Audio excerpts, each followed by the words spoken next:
बबलू हाथी सुबह सवेरे अकेले वन में टहलने के लिए निकला। वह अपने ही धुन में चला जा रहा था। लगता था उसके दिमाग में कोई उलझन है जिसे वह सुलझाने की कोशिश कर रहा था।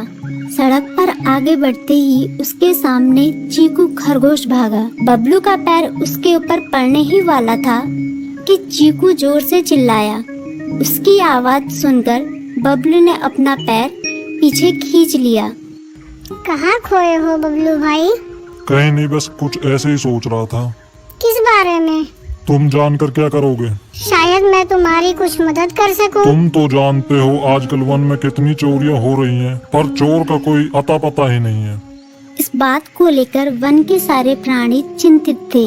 वे वहाँ खुद को सुरक्षित महसूस नहीं कर रहे थे।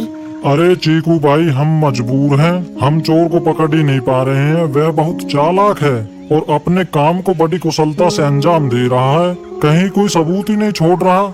हमारे राजा इस बात को लेकर बहुत चिंतित हैं। यही कारण है कि हम सब इस बारे में सोच रहे हैं। अब तुम मेरी इसमें क्या मदद कर सकते हो? मैं कुछ सोचता हूँ, हो सकता है मुझे कोई उपाय सूझ जाए। प्रयास करने में कोई हर्ज तो नहीं है। तुम ठीक कहते हो चीकू, लेकिन वन के गुप्तचर भी अभी तक इसका कोई हल नहीं निकाल सके। इतना कहकर वे चुप हो गए। बबलू की बातों ने चीकू को सोचने के लिए मजबूर कर दिया। चीकू को उदास देखकर बबलू बोला, तुम अपना मन छोटा मत करो। मुझे अच्छा लगा कि तुमने मेरी परेशानी को समझा। कभी मैं भी इस वन के लिए गुप्तचर का काम करता था। एक बार मेरी टांग टूट जाने से मेरे अंदर फुर्ती नहीं रही। तब से मैंने यह काम छोड़ दिया।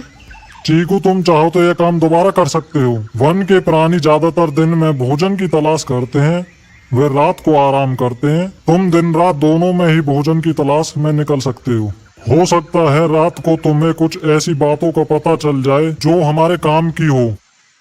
हाँ बबलू, तुम ठीक कहते हो। मैं आज रात को वन में घूमकर इस बात का पता करने की कोशिश करता हूँ। थोड़ी देर बातें करके चीकू अपने बिल की ओर बढ़ गया और बबलू अपने रास्ते चला गया। चीकू के दिमाग में अभी तक बबलू की कई बातें घूम रही थी। उसे समझ नहीं आ रहा था वह बबलू की मदद कैसे करे। दिन भर वह उसी उधेड़-बुन में लगा रहा।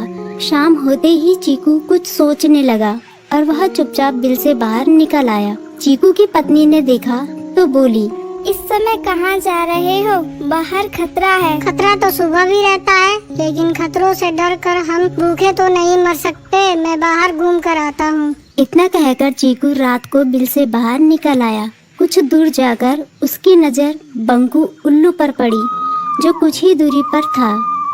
वह पेड़ की डाल पर बैठा अपनी गर्दन चारों तरफ घुमा रहा था। वह तेजी से पेड़ की एक डाल से दूसरी डाल पर उड़ रहा था।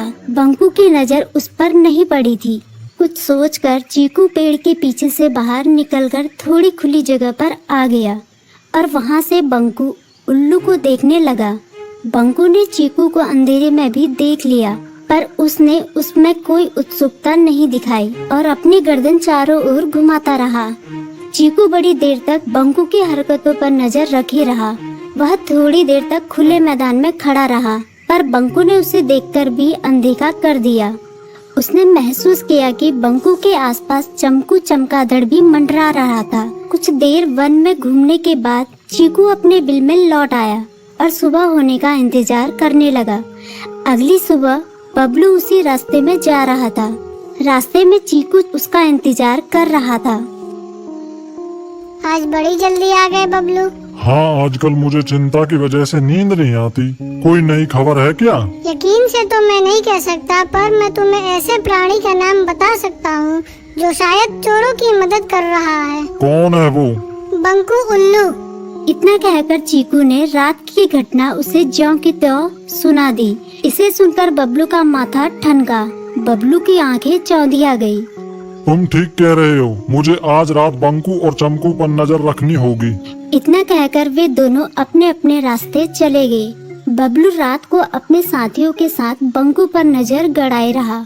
उसकी संदिग्ध गतिविधियों को देखकर बबलू ने उसे उसके साथियों चंकी और संकी लोमड़ के साथ पकड़ लिया। बबलू ने सख्ती से पूछताछ करनी शुरू कर दी।